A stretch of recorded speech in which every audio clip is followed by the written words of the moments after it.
आप सभी का खुशामदीद इस नए सेशन में। आज हम बगैर किसी ताखीर के सीधा अपने मौजू की गहराई में चलते हैं। हम एक गांव के लड़के की क्लासिक कहानी को एक ज़बरदस्त बिजनेस मास्टर क्लास में डीकोड करने वाले हैं। ये कहानी कोई आम कहानी नहीं है, बल्कि ये इस्तिकामत और ह्यूमन कैपिटल यानी इंसानी सलाहियतों पर की जाने वाली सरमायाकारी के बेपनाह मुनाफे के गिर्द घूमती है। आप सभी बिजनेस लीडर्स हैं। आप अच्छी तरह जानते हैं कि एक तंजीम में टैलेंट से बड़ा कोई असासा नहीं होता। तो चलिए देखते हैं कि ये कहानी हमें क्या सिखाती है। सबसे पहले बात करते हैं वसाइल की कमी यानी स्केर्सिटी की हकीकत की। मिलिए अहमद से। अब अहमद की कहानी बिल्कुल एक ऐसे स्टार्टअप जैसी है जो सिर्फ फंडिंग और इंतहाई महदूद सरमाए के साथ काम कर रहा हो। सोचिए, एक लड़का जिसे पढ़ने का बेहद शौक है, लेकिन वो बुनियादी वसाइल से मुकम्मल तौर पर महरूम है। उसके वालिद एक गरीब मजदूर हैं और गांव में अक्सर मुकम्मल अंधेरा छा जाता है। कॉर्पोरेट दुनिया में ये बिल्कुल इस टैलेंट की अलामत है जो मौके ना होने की वजह से पसमंजर में कहीं गुम हो जाता है, जहां हर कदम पर सिर्फ बका की जंग लड़नी पड़ती है। तो यहाँ एक बहुत ही अहम सवाल पैदा होता है, एक ऐसा सवाल जो हर बिजनेस लीडर को खुद से जरूर पूछना चाहिए। क्या होता है जब हम इस बेपनाह सलाहियत को यूं ही अंधेरे में छोड़ देते हैं? अगर काबिलियत को मुनासिब प्लेटफॉर्म या रिसोर्सेज ना मिलें तो नुकसान सिर्फ उस एक फर्द का नहीं होता, बल्कि पूरी तंजीम उसकी मुमकिना जिद्दत और इनोवेशन से महरूम हो जाती है। ये एक ऐसा बड़ा नुकसान है जिसे अक्सर हम नजरअंदाज कर देते हैं। चलें अब अगले हिस्से की तरफ बढ़ते हैं और देखते हैं कि जब हालात बिल्कुल खिलाफ हों तो सच्ची इस्तिकामत कैसी दिखती है। अंधेरे के सामने हथियार डालने के बजाय अहमद ने अपना रास्ता खुद बनाया। उसने क्या किया? उसने मिट्टी के तेल का एक छोटा सा चिराग जलाया और अपनी पढ़ाई शुरू कर दी। बिजनेस की जबान में कहें तो उसने लिटरली बूटस्ट्रैपिंग की।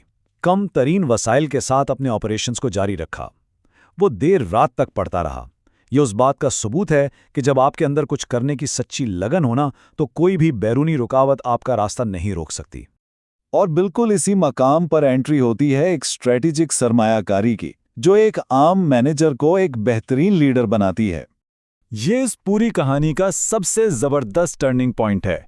एक आला अफसर यानी एक टॉप एग्जीक्यूटिव गांव के दौरे पर आता है और उसकी नज़र इस गैर मामूली लगन पर पड़ती है।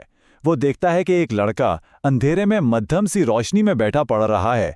ये बिल्कुल एक एंजल इन्वेस्टर वाला लम्हा है, जब एक तजुर्बाकार लीडर हजारों के हुजूम में उस एक चमकती हुई चिंगारी को देख लेता है जिसे बाकी सब इग्नोर कर चुके होते हैं। दुरुस्त लीडरशिप की पहचान ही यही है। जब इस अफसर ने पूछा कि भाई तुम इस अंधेरे में क्यों पढ़ रहे हो, तो अहमद का जवाब सुनिए।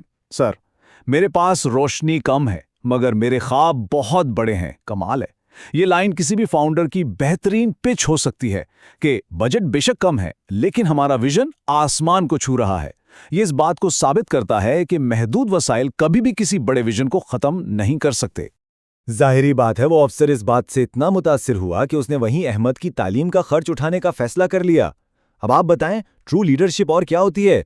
ये महज पैसों की फरामी नहीं है, बल्कि ये इस्तिकामत को पहचानने और किसी के ख्वाबों को अमली जामा पहनाने के लिए एक रनवे देने का नाम है।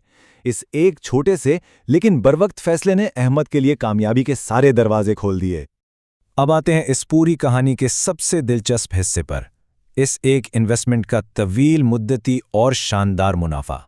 जरा अहमद के इस 0 to 1 सफर की टाइमलाइन पर गौर करें। फेज 1 वो अंधेरे में चिराग के नीचे पड़ रहा है। फेज 2 उसे इस ऑफिसर की सरपरस्ती मिल जाती है। फिर फेज 3 में देखें, वो लड़का खुद एक आला अफसर बन गया है। और कहानी यहां खत्म नहीं होती। सालों बाद वो वापस आता है और पूरे गांव के लिए एक स्कूल बनवा देता है। ये है कंपाउंड इंटरेस्ट का असल जादू। एक मुकाम से शुरू होने वाली तब्दीली ने पूरे सिस्टम को ही बदल कर रख दिया। अगर हम सिर्फ पहले और बाद के हालात का मुवाजना करें तो तस्वीर बिल्कुल साफ हो जाती है। माजी में क्या था? एक तन्हा जिद्दोजहद करने वाला लड़का, एक चिराग और गुर्बत का एक ऐसा चक्कर जो खत्म होने का नाम नहीं ले रहा था। लेकिन इस एक स्पॉन्सरशिप के बाद पूरे गांव में एक स्कूल बन गया जिसने इस अंधेरे के चक्कर को हमेशा के लिए तोड़ दिया। ह्यूमन कैपिटल में की गई दुरुस्त सरमायाकारी का यही वो बेपनाह रिटर्न है जिसकी हम बात कर रहे थे। मैं इस तज्जिए को इस एक फिक्र अंगेज सवाल पर ख़त्म करना चाहूँगा। आज इस वक्त आपके इदारे या आपकी तंजीम में ऐसा कौन है जो अंधेरे में बैठकर अपना काम पूरी ईमानदारी से कर रहा है? लीडरशिप का असल इम्तिहान ही इस छुपे हुए बाहिम्मत टैलेंट को पहचानना और उसे सपोर्ट करना है। क्योंकि जब आप दुरुस्त वक्त पर एक सही सलाहियत को रोशनी फराहम करते हैं ना, तो वो सिर्फ अपना मुस्तकबिल नहीं बल्कि पूरे का पूरा सिस्टम रोशन कर देती है। इस बारे में ज़रूर सोचिएगा।